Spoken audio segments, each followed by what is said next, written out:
Lady Downstairs by Christopher Fowler. What annoys me most is that he doesn't notice. There are so few females in his life, and the ones that he does meet are usually in distress or hiding something. They're titled or troubled or, well, one wouldn't use the word in polite company, but it also begins with a T, and may be preceded by the word Bakewell. I see them all, because I see all of his clients. I open the door to them, I send them away, or ask them to wait, or show them up the 17 stairs to his room. You don't let a stranger into your house without noticing something about them, and there's usually something to notice. The ladies may have red-rimmed eyes and damp handkerchiefs, or may adopt a disdainful air to make me think they are the mistresses of their situations. The gentlemen are more obvious still, their rage barely concealed as they hop from one foot to the other, their eagerness to see my lodger brushing aside the most common courtesies. Sometimes our visitors are fearful and search the street to make sure they have not been followed. These ones rush inside as if they had been scalded, and once my door is safely closed behind them, apologize for their behaviour, wringing their caps and glancing to the top of the stairs, half expecting him to pop out of his rooms and solve their problems right in the hallway, as if I would allow such a thing. I shouldn't complain, for a landlady's life is rarely interesting, and the comings and goings are a small price to pay for housing such a famous London figure. There are annoyances, of course. The infernal scratching of that violin, the muffled explosions from unstable compounds in the laboratory he has rigged up in my back room without my permission, the immovable stains that appear on the carpets, the ghastly burning cat smells that waft down from the landing, invariably at tea-time when I am about to tuck into a kipper, the unsocial hours kept by a man who finds sleep a stranger. Yet I am fond of him, because his enthusiasm leaves him so unprotected. He knows the doctor is concerned for his well-being, but he never notices me. Of course, he is the great detective, and I am only the landlady. To hear him pronounce judgment, you would think no one else was born with a pair of eyes. We don't all have to shout about it from the rooftops. But my job is to notice everything, though I get little thanks. Allow me to present you with an example. Only last week, on a drizzling Tuesday night at 10:30, as I was readying myself for bed, there came a knock at the door. The girl had gone up to bed, and I was left to greet the caller, a frantic lady of some 40 summers, in a dripping fur hat, clutching a wet fox collar about her throat. "Is this the house of Mr. Sherlock Holmes?" she asked, without so much as a good evening. "Why, yes," I replied, "and I am his landlady, Mrs. Hudson, but Mr. Holmes has left strict instructions not to be disturbed." "I must see him," said the lady. "It is a matter of the utmost urgency." I say lady, for I assumed her to be one, though she was not wearing gloves, and the wetness of her clothes suggested that she had not alighted from her own carriage, or even a hackney. She had a bearing, though, and a way of looking that I have seen too often when ladies look at landladies. "If you'd care to wait in the front room, I'll see what can be done," I told her, and trotted off upstairs. I am nervous of no one in my own house, but sometimes Mr. Holmes can be alarming. On this night he spoke to me rudely through the door, and finally opened it a crack to see what was amiss. As I explained that a lady waited downstairs, I could see my lodger hastily rolling down the sleeve of his shirt, tidying something away, and complaining that it really was too bad he should be disturbed in such a manner. Knowing him, I took this to be an agreement that he would see her. "Is she in need of medical attention?" he asked briskly. "Dr. Watson is still away." "No," I replied, "but she is quite distraught, for she has run here in the rain without stopping to dress for visiting." And I showed her up. As she passed me, I smelt essence of violets on her clothes, and something else I recognized but could not place.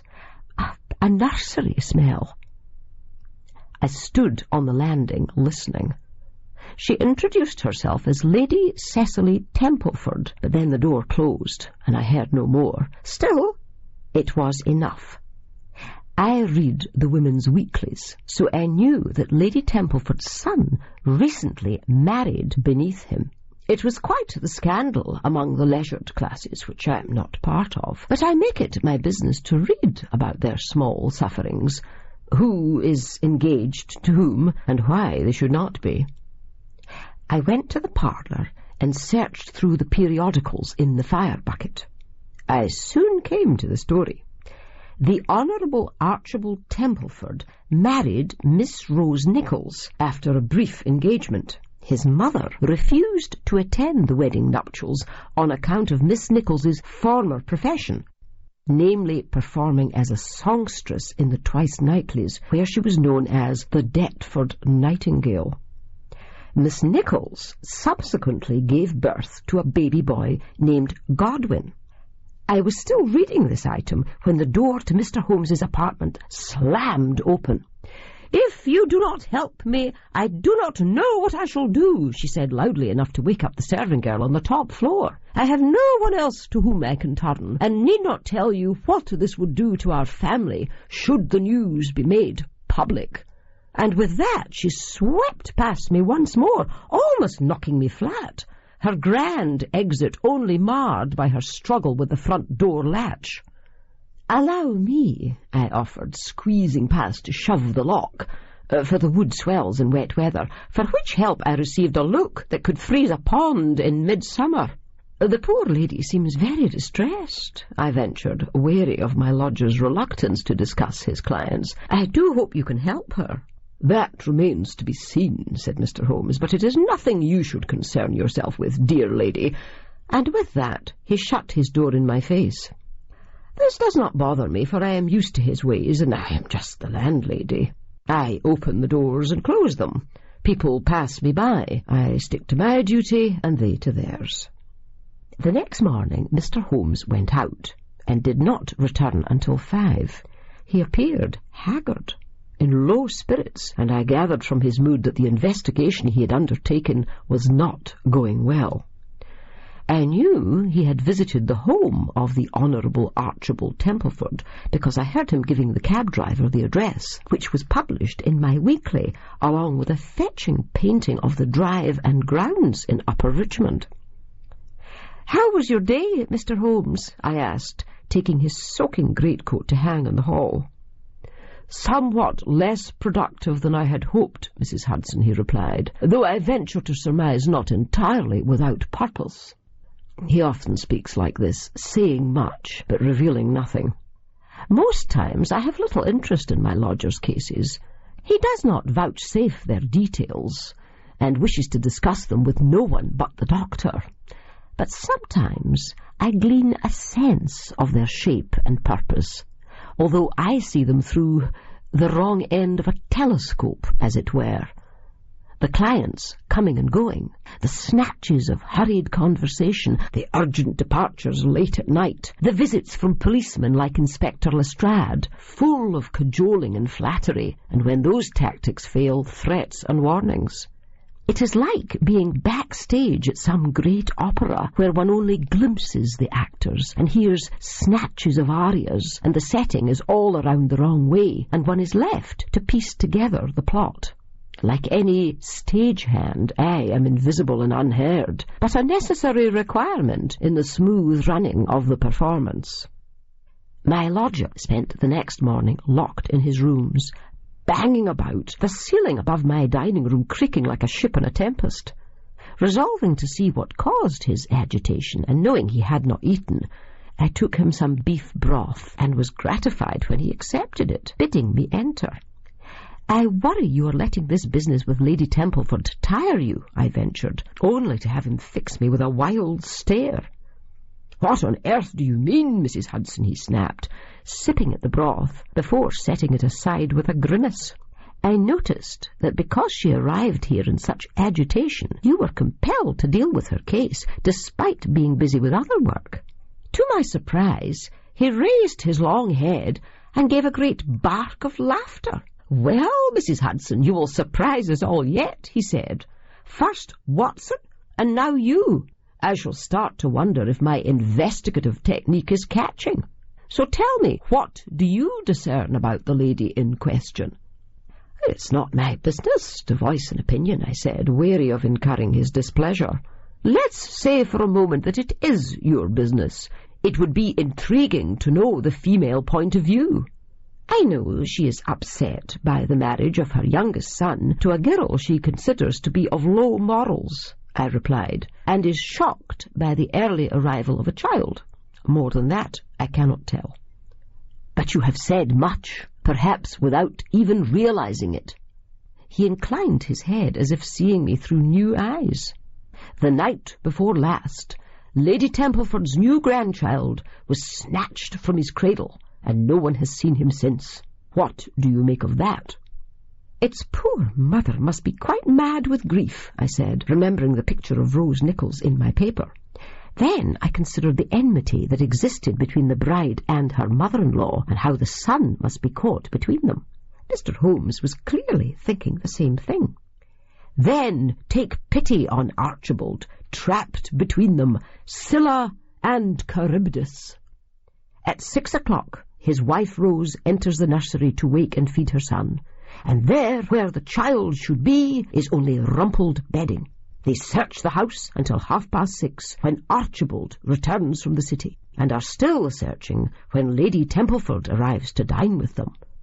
"There will be a dreadful scandal if you do not find it," I said excitedly. "Lady Templeford would naturally suspect her daughter-in-law, for a woman who sets a son against his mother will always be blamed, especially when there is a child involved."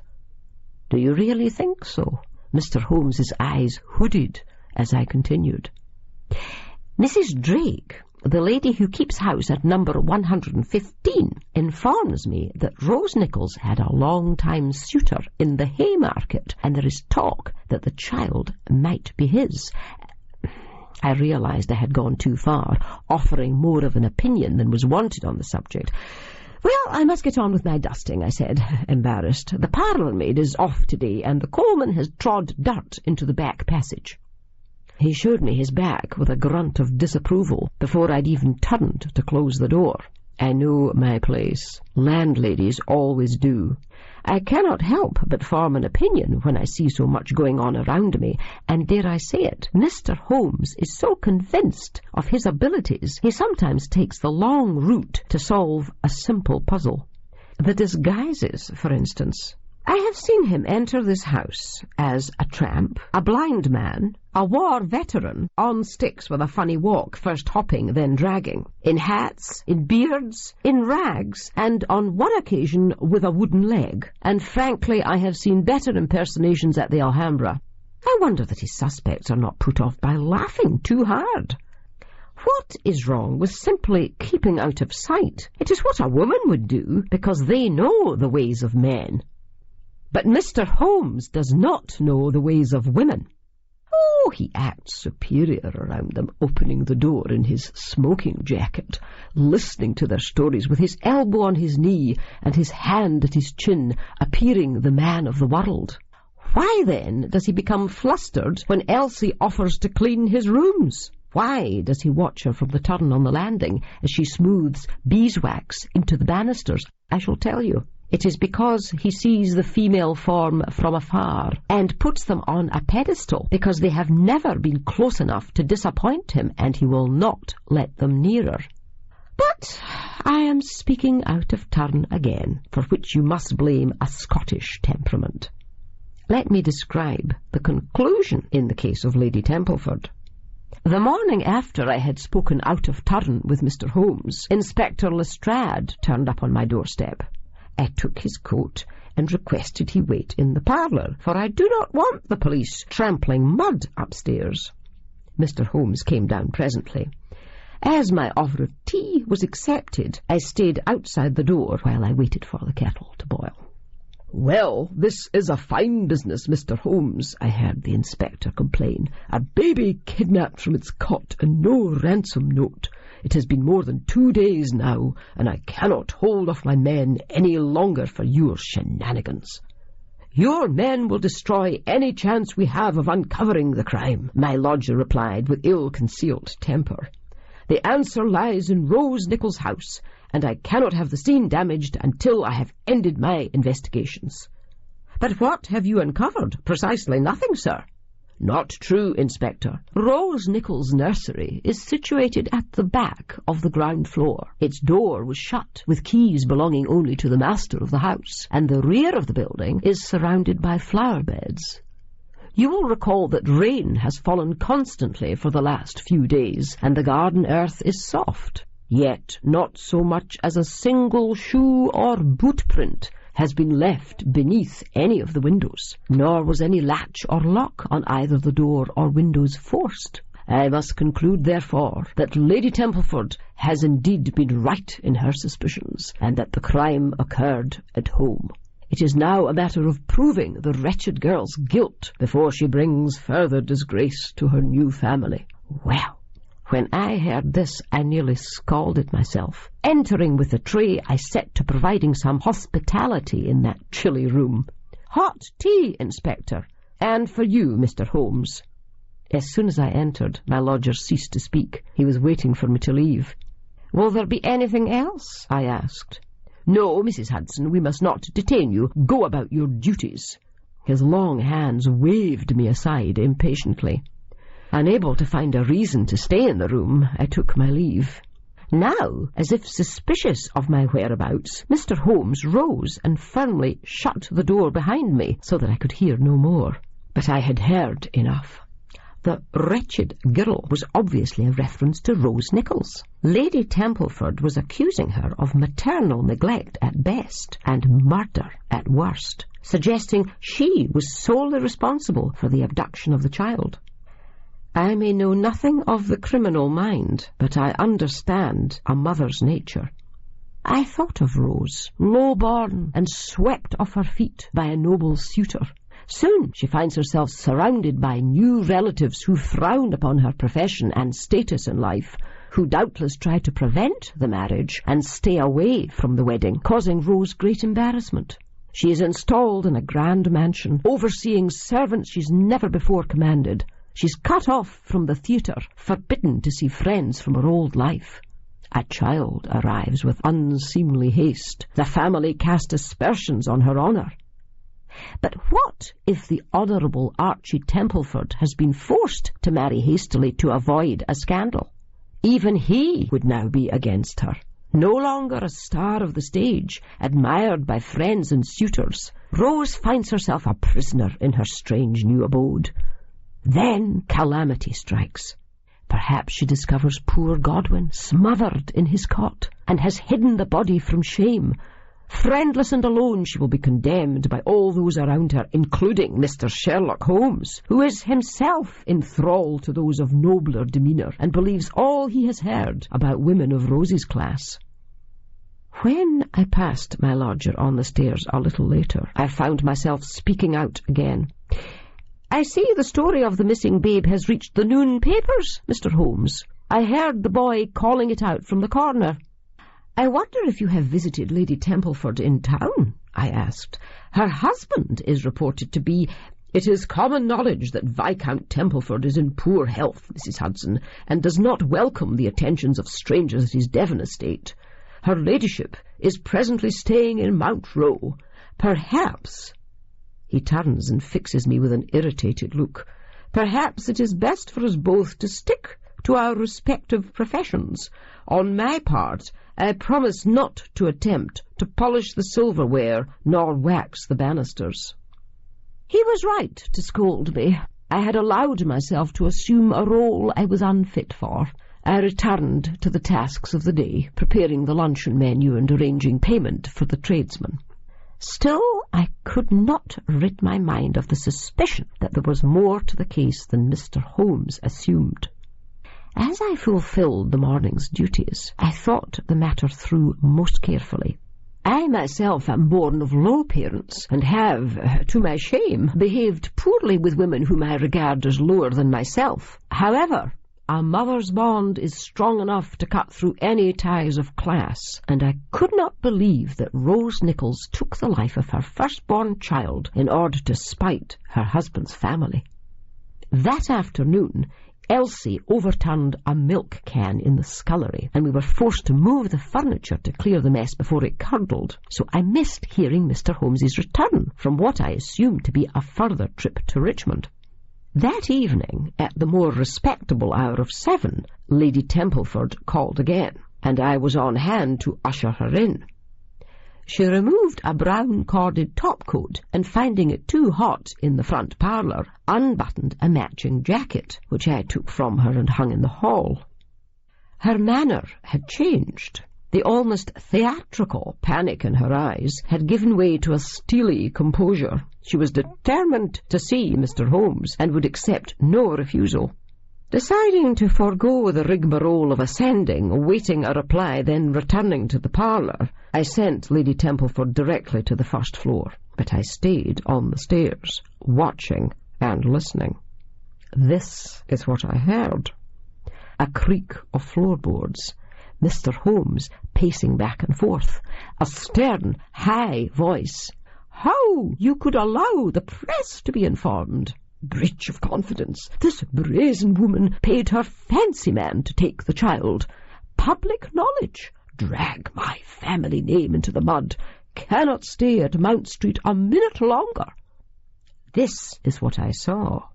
The polished toe-caps of my lodger's shoes, twisting past the gap in the door, the glint of his grey eyes, the swish of Lady Templeford's dress as she rose and turned, her buttoned boots matching the detective's pace, her pale hand brushing at a mark on her blouse. Suddenly I had an inkling of the truth. I hurried back downstairs as the door to Mr. Holmes's apartment opened. There was barely time to find what I was looking for. Lady Templeford was already on the top stair, about to descend. I went to the cloak stand and removed her jacket, hastily searching the pockets. I knew she would see me with my hand upon her personal belongings, and my reputation would be ruined, but was determined to prove my theory correct. Thank heaven Mr. Holmes called to her from the landing at that moment. "Lady Templeford, I have decided to accede to your wishes and search the premises of this mountebank. If you truly believe him to be the mastermind of such a deception, I shall accompany you."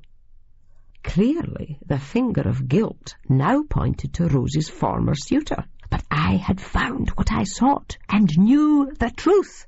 It suggested one solution. I turned to speak, but Mr. Holmes gathered the coats from the stand and helped his client into them before springing to the front door. Then the pair were gone in their haste to reach the Haymarket premises of Rose Nichols' supposed lover, leaving me alone in the hall. With a sigh, I returned to my kitchen. The potatoes would not peel themselves, and Elsie could not manage alone. I heard the rest from the newspaper boy outside Baker Street Station. The evening papers were full of the story. The missing baby had been found, unharmed, on the premises of one Mr. Arthur Pilkington of the Haymarket, formerly of Clerkenwell.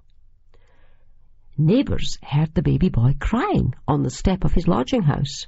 The former suitor of the Deptford Nightingale had been taken into custody at Bow Street, though he denied any knowledge of the infant.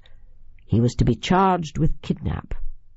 It was alleged that Rose remained in love with her former paramour. The police were hoping to discover whether the mother colluded in the abduction of her child. Mr. Sherlock Holmes was to be congratulated for the part he played in restoring the infant to its father, the Honourable Archibald Templeford. I pursed my lips as Mr. Holmes passed to his room that night, unable to congratulate him. He failed to notice the withheld compliment, but I managed to hold my peace. He had reminded me of my place often enough for 1 week. The case was called to mind just once more when Lady Templeford came again, this time at 10 in the morning. Her mood was one of jubilation. "I must speak with Mr. Holmes at once," she cried, as if announcing her intention to the street. and pushed past me on her way upstairs as though I were a ghost and she had intended to pass right through me. She met him on the floor above. "Happy news indeed. They have arraigned the blackguard and his mistress, and my son is preparing to commence divorce proceedings. None of this could have happened without your help." At the foot of the stairs, I trembled for what I was about to say. My sense of justice was strong, but so was the conviction that I would be going against generations of wealth and class. A woman of my position cannot afford to make mistakes. "Mr. Holmes," I called out, "I must speak to you plainly." "Mrs. Hudson?" My lodger was taken aback. "You must see that I am entertaining a most distinguished visitor." "What I have to say concerns her too," I ventured, standing my ground, although there was a quaver in my voice. "I fear you have been deceived." "What is this imposition?" Straight-backed and frowning, Lady Templeford drew herself up to her full, imposing height and faced me upon the stair. I took an involuntary step back. On the night Lady Templeford arrived in distress, a smell clung to her fox fur coat. Something a mother would recognize. It was the smell of a baby. But there was something else, a chemical stronger than that secreted by an infant. When she returned, the second smell still emanated from her pocket. While this lady was in your rooms, I glimpsed something in the jacket she gave me. "Really, this is too much," Lady Templeford protested. "Mr. Holmes, why do you allow your staff to behave in this unseemly fashion?" "Laudanum, madam," I cried, forgetting the correct form of address. "Every woman of the working class recognizes its smell. A drink cheaper than gin, and sadly in just as much use, prescribed for everything from a headache to tuberculosis, fed to infants by their nursemaids in order to keep them quiet, often with fatal results. I hear the drug has found popularity among even the grandest ladies now. You cannot deny it. The bottle was in your pocket." I had seen the octagonal brown glass and smelled its contents. "It is my conjecture you paid one of your son's servants to remove the baby from its cradle and deliver it to your lodgings in Mount Row. But there are many apartments around you whose occupants might hear an infant cry, so you silenced the poor mite with laudanum. Shame upon you." "The woman is mad," cried her ladyship. "I shall not countenance such an accusation." "Then this will do it for you," I told her, raising the bottle so that Mr. Holmes could see it. "Your name is written upon the label. Your doctor will verify the prescription, I am sure." No man can survive without the influence of women. But we live in a world that belongs to men. Even our own dear Queen has withdrawn completely from British life, her strength brought low by the memory of her husband. What hope can there be for other women without her? The truth did indeed come to light, although I do not know whether justice will be done. It is not my business to know. Certainly Mr. Holmes was not best pleased. How could he be in his position? Still, I look up to him, and he must look down upon me. To him I will always be the lady downstairs.